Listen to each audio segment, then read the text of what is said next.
नमस्ते। आज हम unit 2 the sound of music part 1 Evelyn Glennie listens to sound without hearing it reading start करेंगे।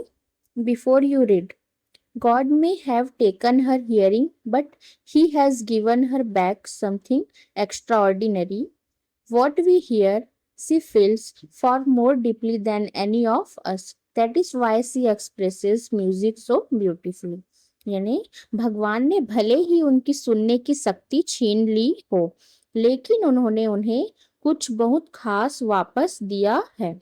हम जो सुनते हैं वह महसूस करती है, हम में से किसी से भी कहीं ज्यादा गहराई से, इसलिए वह म्यूजिक को इतनी खूबसूरती से बयां करती है। Read the following account of a person who fought against a physical disability and made her life a success story. नीचे एक ऐसे व्यक्ति की कहानी पढ़ें जिसने शारीरिक अक्षमता से लड़ाई लड़ी और अपनी जिंदगी को एक सफलता की कहानी बना लिया। First, rush hour crowds jostle for position on the underground train platform. A slight girl, looking younger than her 17 years, was nervous yet excited as she felt the vibrations of the approaching train. It was her first day at the prestigious Royal Academy of Music in London, and daunting enough for any teenager fresh from a Scottish farm. But this aspiring musician faced a bigger challenge than most. She was profoundly deaf. रस our में भीड़ में underground train platform पर जगह के लिए धक्का मुक्की। एक दुबली पतली लड़की जो अपने 17 साल से छोटी लग रही थी, घबराई हुई थी, फिर भी उत्साहित थी क्योंकि उसे आती हुई ट्रेन का वाइब्रेशन महसूस हो रहा था। लंदन में मशहूर रॉयल एकेडमी ऑफ म्यूजिक में यह उसका पहला दिन था और स्कॉटिश फार्म से आए किसी भी टीनेजर के लिए यह काफी डरावना था। लेकिन इस उभरती हुई म्यूजिशियन के सामने ज्यादातर लोगों से बड़ी चुनौती थी, वह पूरी तरह बहरी थी। Second, Evelyn Glennie's loss of hearing had been gradual. Her mother remembers noticing something was wrong when the 8-year-old Evelyn was waiting to play the piano. They called her name and she didn't move. I suddenly realized she had not heard, says Isabel Glennie. For quite a while, Evelyn managed to conceal her growing deafness from friends and teachers. But by the time she was 11, her marks had deteriorated and her headmistress urged her parents to take her to a specialist. It was then discovered that her hearing was severely impaired as a result of gradual nerve damage. They were advised that she should be fitted with hearing aids and sent to a school for the deaf. Everything suddenly looked black, says Evelyn. Evelyn Glenny की सुनने की शक्ति धीरे धीरे कम हो रही थी। उसकी माँ को याद है कि जब 8 साल की एवलिन पियानो बजाने का इंतजार कर रही थी तो उसने देखा कि कुछ गड़बड़ है। इजाबेल ग्लेनी कहती है, उन्होंने उसका नाम पुकारा और वह हिली नहीं। मुझे अचानक एहसास हुआ कि उसने सुना नहीं है। काफी समय तक एवलिन अपने बढ़ते बहरेपन को दोस्तों और टीचरों से छिपाने में कामयाब रही, लेकिन जब वह 11 साल की हुई तो उसके मार्क्स कम हो गए और उसकी हेडमिस्ट्रेस ने उसके माता पिता से उसे किसी स्पेशलिस्ट के पास ले जाने को कहा।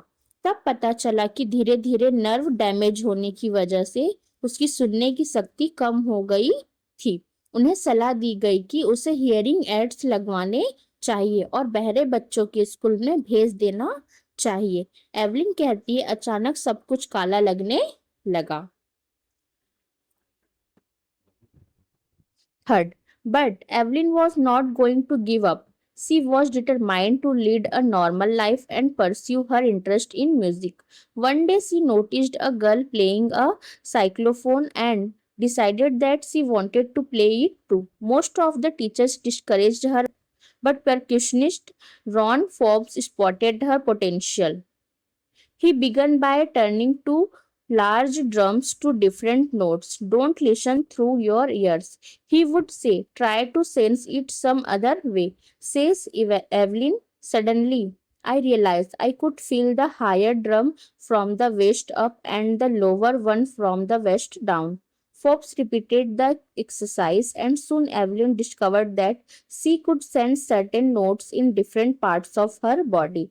I had learned to open my mind and body to sounds and vibrations. The rest was sheer determination and hard work. लेकिन एवलिन हार मानने वाली नहीं थी। उसने एक नॉर्मल जिंदगी जीने और म्यूजिक में अपनी दिलचस्पी बनाए रखने का पक्का इरादा कर लिया था। एक दिन उसने एक लड़की का जाइलोफोन बजाते हुए देखा और तय किया कि वह भी इसे बजाना चाहती है। ज्यादातर टीचरों ने उसे मना किया, लेकिन परकशनिस्ट रॉन फोर्ब्स ने उसकी काबिलियत पहचान ली। उन्होंने दो बड़े ड्रम को अलग अलग नोट्स पर ट्यून करके शुरुआत की। एवलिन कहती है, कानों से मत सुनो, इसे किसी और तरीके से महसूस करने की कोशिश करो। अचानक मुझे एहसास हुआ कि मैं कमर से ऊपर वाले ड्रम को और कमर से नीचे वाले ड्रम को महसूस कर सकती हूँ।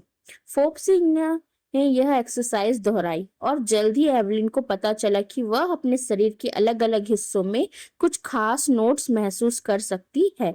मैंने अपने दिमाग और शरीर को आवाजों और वाइब्रेशन के लिए खोलना सीख लिया था।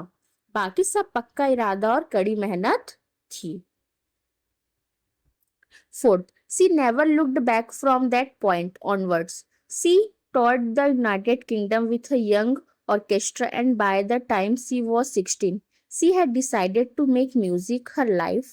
She auditioned for the Royal Academy of Music and scored one of the highest marks in the history of the Academy. She gradually moved from orchestral work to solo performances. At the end of her 3-year course, she had captured most of the top awards. उस point के बाद उन्होंने कभी पीछे मुड़कर नहीं देखा। उन्होंने एक यूथ ऑर्केस्ट्रा के साथ यूनाइटेड किंगडम का टूर किया और 16 साल की उम्र तक उन्होंने म्यूजिक को अपनी जिंदगी बनाने का फैसला कर लिया था। उन्होंने रॉयल एकेडमी ऑफ म्यूजिक के लिए ऑडिशन दिया और एकेडमी के इतिहास में सबसे ज्यादा मार्क्स में से एक हासिल किया। वह धीरे धीरे ऑर्केस्ट्रा के काम से सोलो परफॉर्मेंस की ओर बढ़ी। अपने 3 साल के कोर्स के आखिर में उन्होंने ज्यादातर टॉप अवार्ड जीत लिए थे। ओके।